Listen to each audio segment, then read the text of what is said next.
Hi, welcome to Siva's kitchen. இன்றைக்கி நம்ம biscuit ஃப்ளாரன்டீன் கச்சங்கானா எப்படி செய்யுதுன்னு பார்க்க போகிறோம். தீபாவளி டைமில் பிஸ்கட் ஃப்ளாரன்டீன் ஆல்மண்ட் நான் போட்டிருந்தேன் வீடியோ. அதை யார் இன்னும் பார்க்கல, அந்த வீடியோவும் நீங்கள் ஒரு வாட்டி பார்த்துக்கலாம். இன்றைக்கி வித்தியாசமாக இந்த கச்சங்கானால் நம்ம பிஸ்கட் ஃப்ளாரன்டீன் எப்படி செய்யுதுன்னு பார்க்க போகிறோம். இது வந்து அந்த கச்சாங் பெப்பாங் அப்படின்னு சொல்லுவாங்களே, அந்த மாதிரி டேஸ்ட்டில் தான் இருக்க போகுது. இது இந்த 200 கிராம்ஸ் கச்சாங்கானா எடுத்து வச்சுருக்கேன் நான். இப்போ இதை கொஞ்சம் நல்லா சுத்தம் பண்ணிக்கோங்க. இப்போ இதை நம்ம நல்லா கொஞ்சம் வறுத்துட்டு இதோட தோலெலாம் எடுத்துட்டு நம்ம இதை ப்ரிப்பேர் பண்ணி வச்சுக்கலாம். ஒன்றாவது இது நீங்கள் அவனில் கூட நீங்கள் ரோஸ்ட் பண்ணிக்கலாம், அவனில் வச்சு கூட நீங்கள் ரோஸ்ட் பண்ணிக்கலாம். ஆனால் நான் இன்றைக்கி அடுப்பில் குவாலியில் தான் செய்ய போகிறேன்.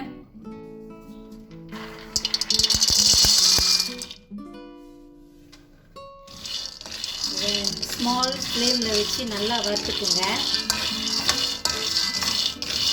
நான் அப்புறம் காட்டுறேன்.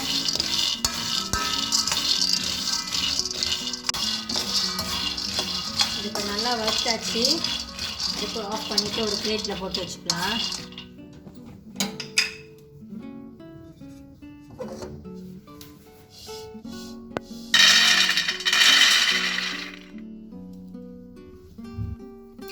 இது ஆறிட்டோன்னே இதோட தோலெலாம் எடுத்துட்டு நம்ம இதை ப்ரிப்பேர் பண்ணி வச்சுக்கலாம். கொஞ்ச நேரம் ஆறட்டும். இது இந்த மாதிரி ஒரு பஸ்கெட்டில் போட்டுக்கிட்டு நல்லா செஞ்சிங்கன்னா அந்த தோலெலாம் தனியாக வந்துடும்.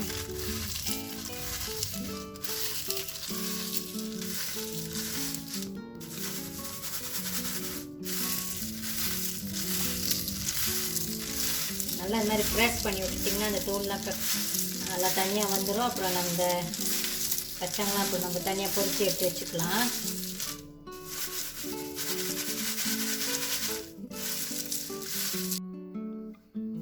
இந்த கச்சாங்கெலாம் இப்போ ரெடியாக இருக்குது. தோலெலாம் எடுத்துகிட்டு இந்த பெரிய பெரிய கச்சாங்கெலாம் நான் கொஞ்சம் ஸ்ப்ளிட் பண்ணி வச்சுருக்கேன். சின்னதெல்லாம் அப்படியே தான் இருக்குது. இது ரெடியாக இருக்குது. இது கொஞ்சம் செசமி, ஒயிட் செசமி, இதை நான் வறுக்கலை, அப்படியே தான் எடுத்திருக்கேன். நீங்கள் வேணும்னா கொஞ்சம் வறுத்துக்கலாம். அப்புறம் இங்கே இந்த ஃப்ளாரன்டீன் ஃப்ளார் இது எப்படி இருக்கும் அப்படின்னு நான் போன வீடியோவில் காட்டியிருந்தேன். இது ஒரு 100 கிராம்ஸ் நான் எடுத்து வச்சுருக்கேன். இப்போ இது எல்லாத்தையும் ஒன்றாவே போட்டு மிக்ஸ் பண்ணிக்கலாம். கச்சாங், செசமி,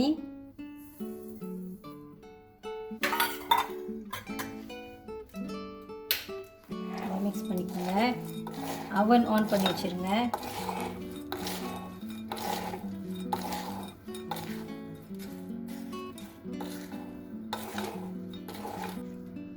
இப்போ இதை பேப்பர் கப்ஸில் போட்டுக்கலாம்.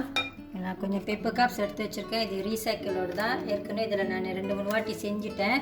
இப்போ அதை நீங்கள் வச்சுருந்துட்டு அதுவே திருப்பி பவச்சிக்கலாம். ஸோ இப்போ இதில் ஒரு கப்லேயும் ஒரு 1 டீஸ்பூன் மாதிரி இந்த மாதிரி போட்டுக்கோங்க. 1 டீஸ்பூன்.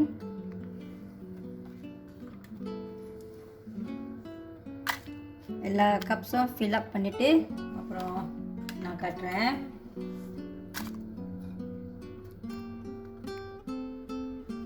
இதெல்லாம் நல்லா கொஞ்சம் ப்ரெஸ் பண்ணி விட்டுருங்க.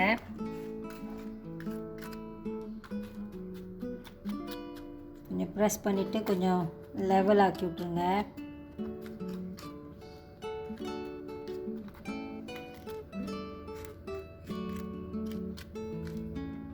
$160 15 மினிட்ஸ் வச்சு பேக் பண்ணிக்கலாம்.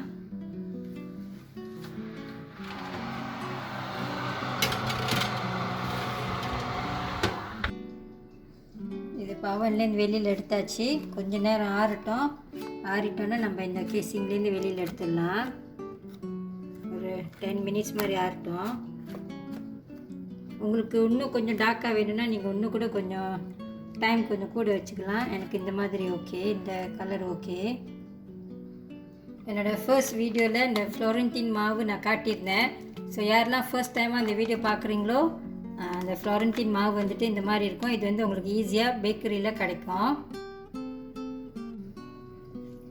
இது ஆறிடுச்சு. செஞ்சிங்கன்னா அது வந்துடும்.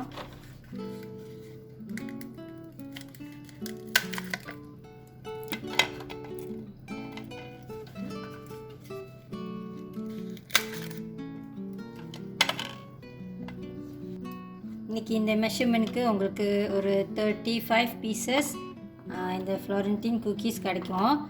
நான் வந்துட்டு 1 டேபிள் ஸ்பூன் ஏறக்குறைய போட்டிருக்கேன். நீங்கள் அந்த மாவு அந்த கப்பில் எவ்வளோ போடுறீங்களோ அந்த மாதிரி அளவில் உங்களுக்கு அந்த பிக் குக்கீஸ் நம்பர்ஸ் கிடைக்கும். ஸோ இதை நீங்களும் செஞ்சு பாருங்கள்.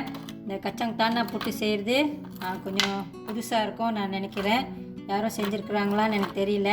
நீங்களும் செஞ்சு பாருங்கள். தேங்க்யூ ஃபார் வாட்சிங்.